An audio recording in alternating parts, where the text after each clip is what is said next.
Everyone, and we're diving into employee evaluations. I want to know, as you saw the title, and I want you to be honest with me, those of you who are enjoying the visual experience of the podcast, I want you to be honest with me when you saw, and I want to be sure that I've got my comments up. There we go. That my comments are also streaming. Um, that what was the thought, if you could describe it in an emoji, when you saw my title about employee evaluations and my number one hack for writing effective employee evaluations? When you think about evaluations, are you excited? Are you frustrated? Is there sadness? Does your soul shrivel up a little bit and die every single time? Well, we're going to talk about it today because you are not alone. From many conversations that I have had throughout my career with clients, as well as with colleagues, with myself personally, employee evaluations rank amongst the top most disliked leadership tasks. And unfortunately, it's also one that's so important, and it has moved into a space of almost feeling like a box that needs to be checked off. And so it becomes truly a waste of time when it's just a checkboxed item. So we're going to move it today from that checkbox, did this thing get done? We're moving on. And through my 5 easy to implement, simple techniques, plus sharing my number one hack for eliminating writing and creative fatigue. There is an element of creative writing when you are writing evaluations, but moving it from that space of this has to get done, now it's done, we're moving on, into one where you are creating meaningful conversation, engagement, motivation, and developing trust and influence and relationship with your team members. Let's dive into it. I'm going to roll the intro.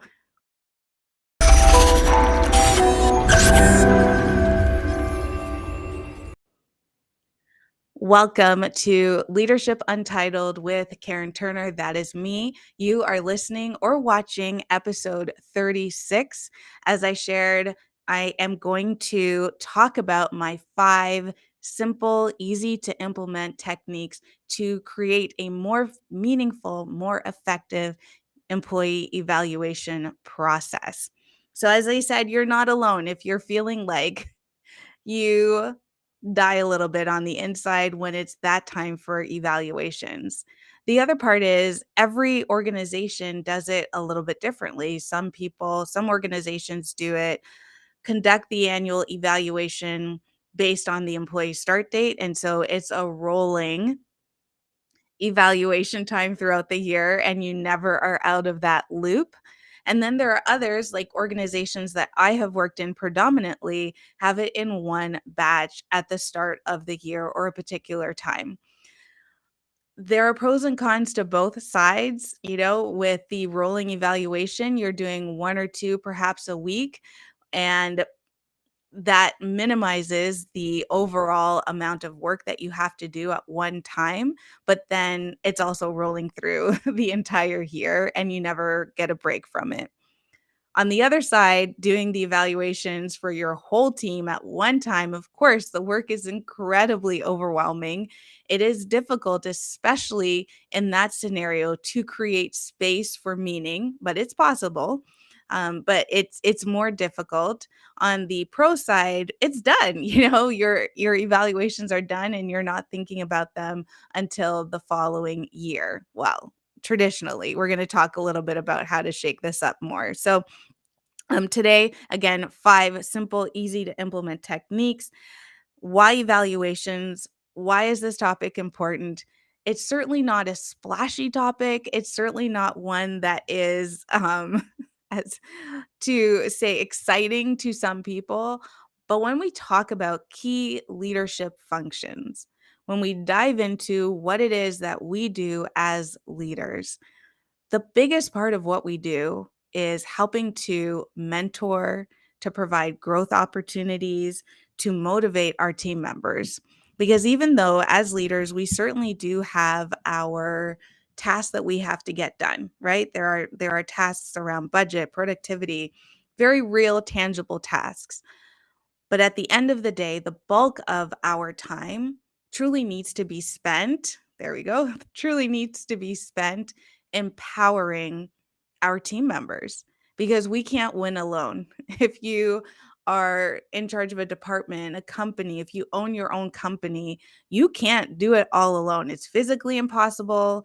And it's just also dumb to believe that you could do everything on your own. And because you can't win on your own, because your success is anchored in the success of your team members and your employees, it behooves you to prioritize all of the ways in which you can create relationships. In episode 35, I talked about quiet quitting, and the techniques that I shared in that episode were on the reactive side. So you've noticed a change, you've noticed a decrease in engagement. How do you draw that back? How do you regain momentum? That is the worst case scenario.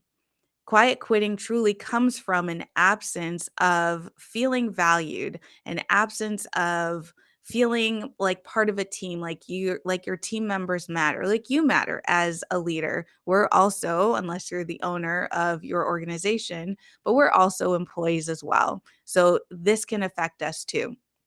And later on in the episode, I'll share my quiet quitting, my personal quiet quitting story briefly.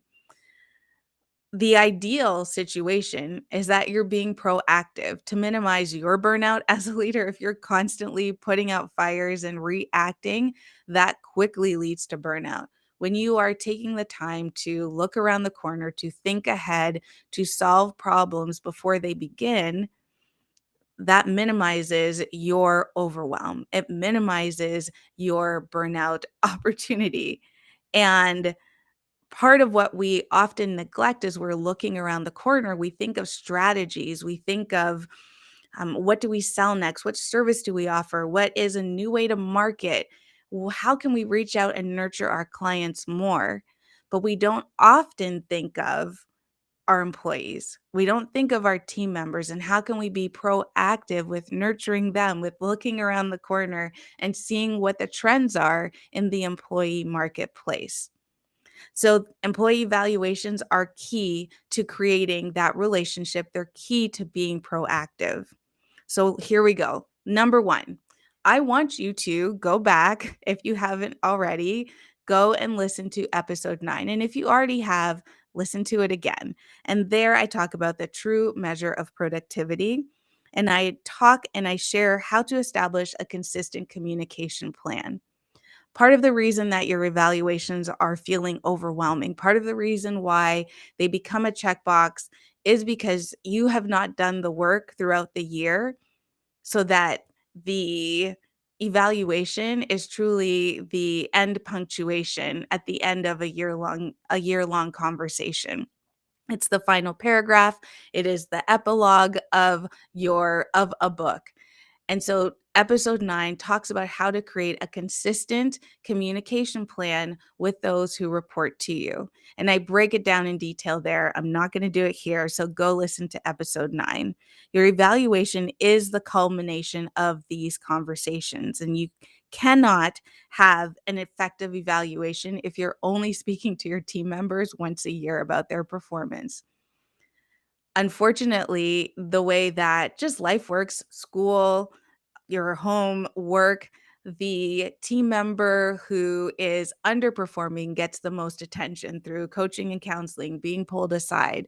So they have an understanding of what's happening. And truthfully, if they are continuing to underperform, then they shouldn't be there at their next evaluation, especially if you're having annual evaluations. Otherwise, the team members who are performing or overperforming don't get an opportunity consistently to have a conversation about their work. And so, what I share in episode 9 helps to create that habit and gives you the framework for not feeling overwhelmed with a ton of meetings either. So, consistent communication throughout the year is my number one technique for ensuring that you have effective evaluations. The second one is involve your team members in their evaluation. It's not happening to them or to you. Instead we need to get across the message that it's happening for them and also for you. And of course, what do I mean? Employees can sometimes consider evaluations as, ugh, another time where I'm not sure what they're going to say or what's going to happen, but I know it has to happen in order for me to get an increase potentially. And so there's uncertainty that happens in it, which is terrible because your employee should never be surprised by what is going to be said in the evaluation, whether it is a positive surprise or a not so positive surprise. There shouldn't be a surprise about what's coming and what you're sharing about their performance in an evaluation. But still, there is tension because there hasn't been consistent communication throughout the year. They don't know where they stand. And so your employees feel like it's happening to them. And you feel like it's happening to you. And instead, we need to flip the conversation. It's happening for them, for their growth, for their engagement, for their betterment. It's happening for you as the leader because you have an opportunity to recalibrate if needed, to lift up the areas that are excellent, and then to work on a plan for how to make the next year even better. And that's working for you because, again, you can't win on your own. You need to have engaged and motivated team members. So I want you to have them complete a self eval. Most of you likely have a template for your evaluations to ensure that they are consistent and as fair as possible. Give that template to your team member. It shouldn't be a surprise with the questions that are being answered, what's going to be discussed, the scoring scale. Give it to them and make it a requirement that they complete it. Because even if you've been having conversations with them, it's important that you have an understanding of where they feel their performance is. If for some reason that task is overwhelming, I understand. You can have them start off by just writing a statement to say, this is how they feel the year went, and providing that to you before you begin writing the evaluation. You also want to be sure that you ask them for their goals. A lot of companies that I have worked for, when I work with other clients as well, they share that companies are asking for personal goals and also work related goals. I understand the intent behind asking for a personal goal, that you as a person are thriving. The issue with that is, what happens if they don't reach that personal goal? Are we knocking them for something that has nothing to do with work? How are we incorporating that goal? And so I think that the thought is well intended, the execution through an annual evaluation is flawed. So I would recommend as much as possible to any HR leaders who happen to be listening, or people leaders who happen to be listening, to remove that personal side of it from the evaluation and find another way to incorporate facilitating and providing resources for employees to enrich their personal lives. That's outside of an evaluation that may be tied to compensation.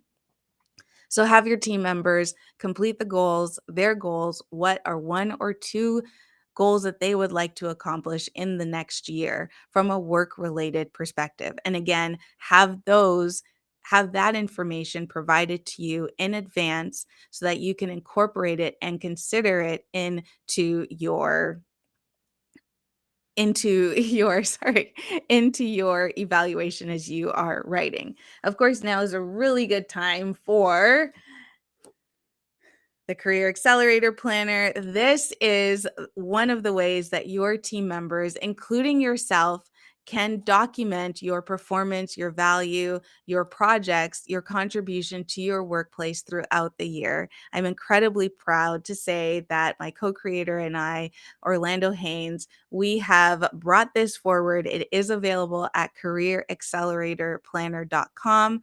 careeracceleratorplanner.com. This is not only an incredible resource for you as a leader for your career growth, but it's also something that you can provide to your team members to help them document throughout the year. And so that when you ask them to complete a self evaluation, when you ask them for their goals, they have somewhere that they can turn to easily. So I highly recommend it as an inexpensive way for you to gift your employees a very powerful tool to help them be prepared for evaluations, which decreases the amount of work that you have to do as well. So be sure to check it out, careeracceleratorplanner.com. We also have bulk orders available too. 3, take the time to write the eval. Take your time to write the eval. It does get more difficult when you are having to do your entire team, your entire department.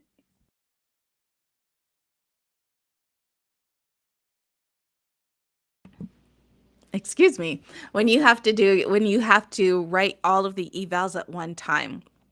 But many organizations give a lot of notice, and also you as a leader, you know when it's coming. Every year, an organization that I worked with would begin their process in December, and it would be all of them would be due in March or April.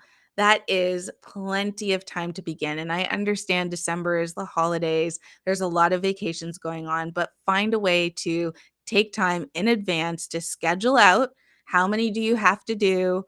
What timeline do you need to give to your team members to complete their self evaluation, their goal statement, return it to you? You can begin writing their evaluations before you get their feedback and then incorporate it.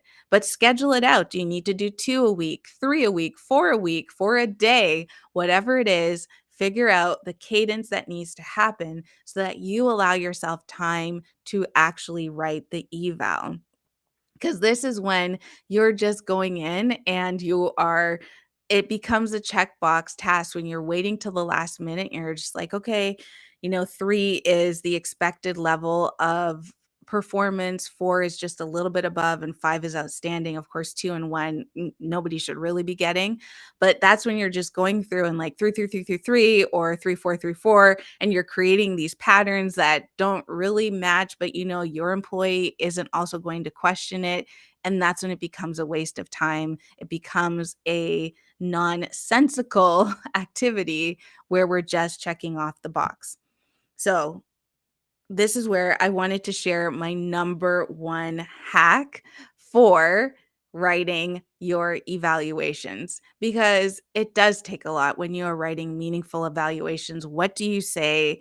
How do you say it differently? We all know that employees are likely sharing their evaluations, and you don't want it to seem like you wrote the exact same thing for everybody. And that's where I said there's a creative writing element to your evals, not that you are making up information. It's all based on true information, but how you choose to express yourself and express the comments that you're making is that creative element. I found this resource on Amazon. Let's go ahead and share the screen. It is effective phrases for performance appraisals. I found it maybe 4 or 5 years ago, and it completely flipped the script on how I write evaluations. I gifted it to all of my managers on my team who were responsible for writing their evaluations for the people who reported to them. And what it is a book full of phrases that you can use in different elements. It has a budgeting element, it has a productivity section. It has several different sections. And the reason I'm not showing it to you here is because I'm not in my usual location, but I really wanted to talk about this topic today. So you're seeing it here on Amazon, incredibly inexpensive, but it has hundreds of phrases that you can use. And so I wouldn't just use that phrase. I would start off a sentence with that, with a phrase, a selected phrase. I would also keep track of how often I was using that phrase with a little tick next to it to be sure that again I wasn't getting into a place where all of the evaluations were the same, but it helped me to jumpstart what I was going to say. Or if in the middle of writing something, I was just like, I don't know a good transition, or I don't know how to end this, I would go back to a spiral bound book, not super big at all, very easy to carry, keep in your office. Game changer. This is literally my number one hack for decreasing, eliminating your writing and creativity fatigue when working on evaluations. If you pick it up, please be sure to let me know how much it helped to improve your creative writing. It is a game changer. Again, effective phrases for performance appraisals, a guide to successful evaluations. Really incredibly helpful. So I highly recommend that you pick that up and share it with your colleagues and share it with your managers who are writing evaluations as well.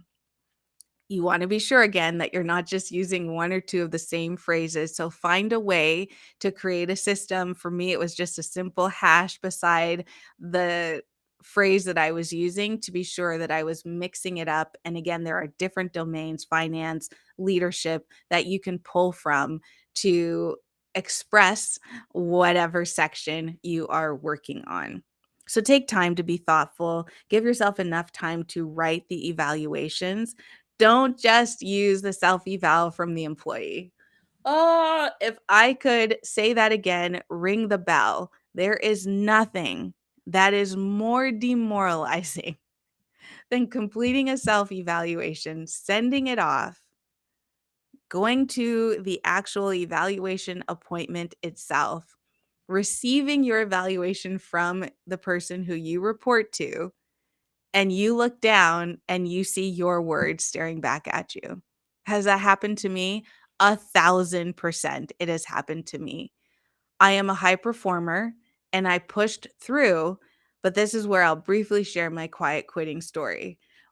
One, I recognize that it's a hack that leaders don't have time and don't make the time or create the space to write evaluations. And so if I wanted a good eval, I needed to write it myself. And that's where I became passionate about the Career Accelerator Planner. I just didn't know what it was, but I became passionate about tracking my contributions, my performance, my value in a various different places. There wasn't anything like this quite like this. So I would collect everything year end and I would just write my evals thoroughly because I knew that across the multiple people who I reported to through the years, they were just going to use the bulk of it. Every now and again, they change a score, but otherwise, I knew that I was going to be staring back at my own words.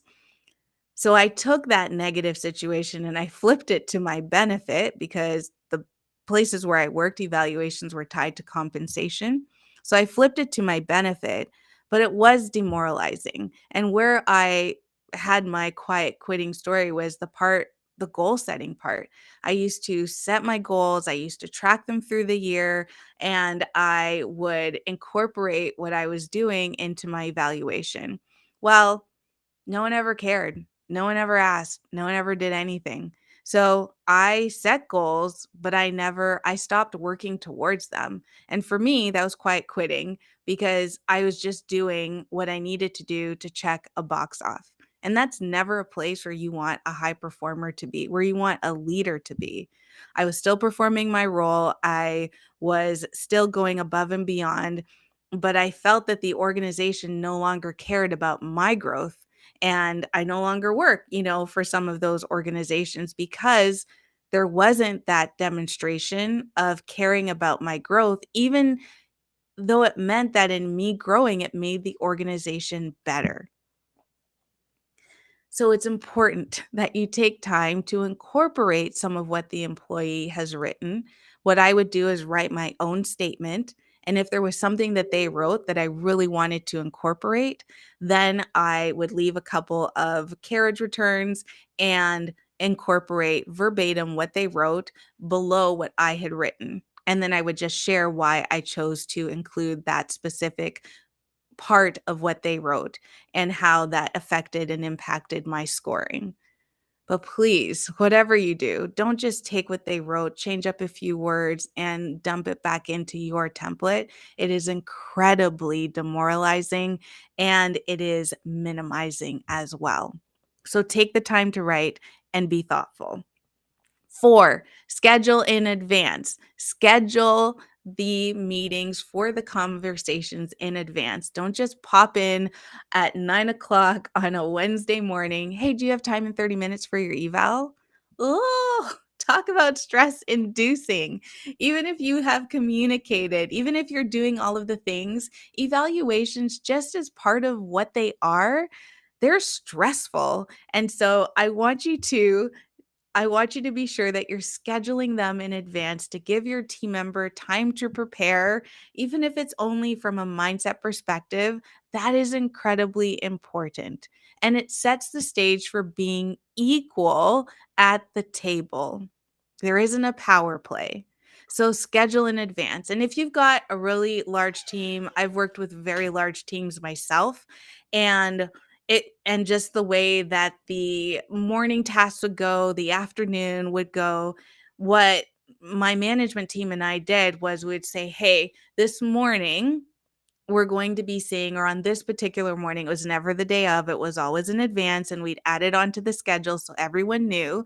They'd have eval next to their name, and they knew the order of who we would be calling first, even though they didn't know the specific time. And that allowed flexibility in case something popped off and they needed to go take care of something else. But everyone at least knew that they were going to have their eval conversation and when it was going to happen.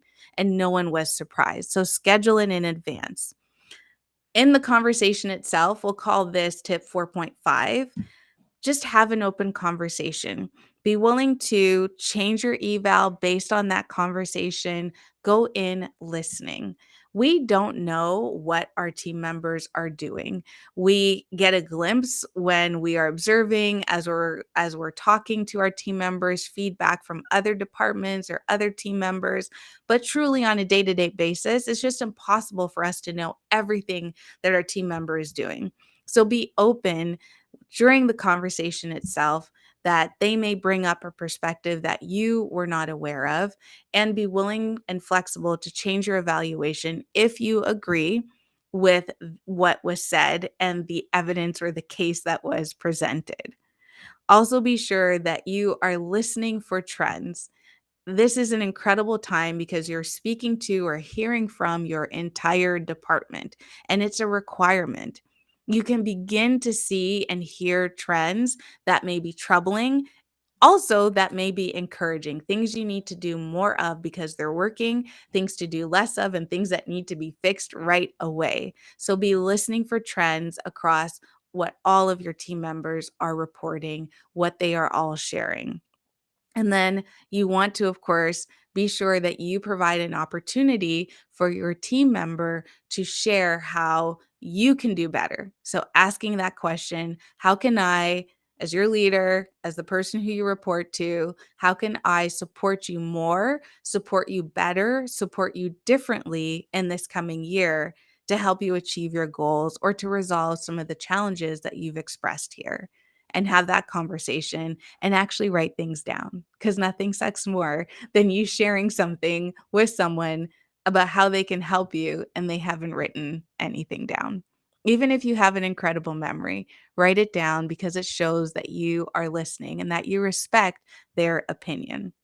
My last tip, schedule time to follow up on those employee goals. Don't just let those goals wash away like I shared with you. So many organizations do. Don't just make it a box to check off.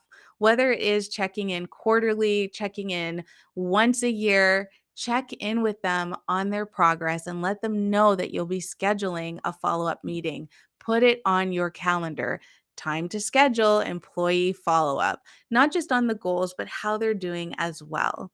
And I talk more about how to structure those meetings in episode 9. So be sure that you're going back to listening to listen to that episode, because truly that's where I outline how to structure your year so that your annual evaluations are not a pain, and that instead, as I shared, they're the punctuation at the end of your sentence. They are the closing paragraph of a book for that year, and they're not requiring as much time because you have already been forming thoughts, opinions, and you've already heard from your team member how they feel they're doing.